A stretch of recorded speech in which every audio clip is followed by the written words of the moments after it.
All right, here we are again. Teaching Symbol, the creative process.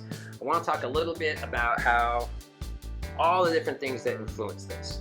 So we talked about how our predominant thoughts are predominantly what we see. So your reality right now, if you take a snapshot, it is a picture of everything that you've thought in your life up until this point has all created different effects, different experiences. Now, where we get sometimes confused or sometimes have realities that we wouldn't choose for ourselves, yet here we are experiencing them. There's lots of factors that come in. One is the thoughts that we have that we don't necessarily pay attention to.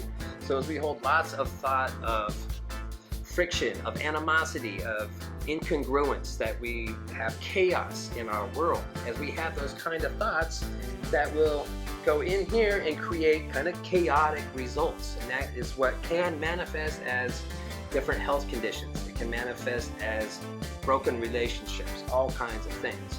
Now there's something else that is at play here, which makes living on this planet, especially right now at this time of history, exciting, not so challenging, is that this whole circle, this works on the micro, or the individual level, it's also on the collective level. So what we are experiencing in the world around us is influenced by the collective thoughts of everybody. So all this up here is creating our shared reality, what we share and experience.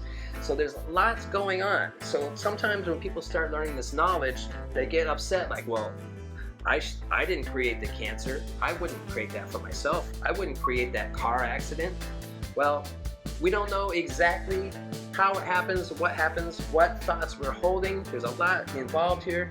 And there's also the influence of the collective thoughts around us. So there's lots of different things going on that we have to become aware of.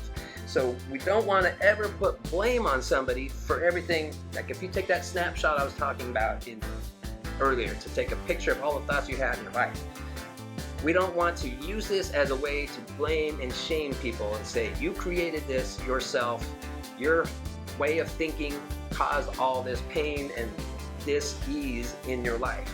We don't want to do that with blame. There's lots of different things and factors that are involved. What we do want to do is start taking charge and being intentional about what we're putting in for the rest of our lives.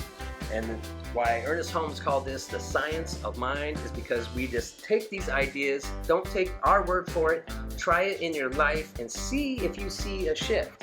If you start consistently being aware of the thoughts that you're having in your mind and shifting the negative thoughts that cause disharmony into positive ones instead, the idea is you will start to see shifts in your physical world and your physical reality.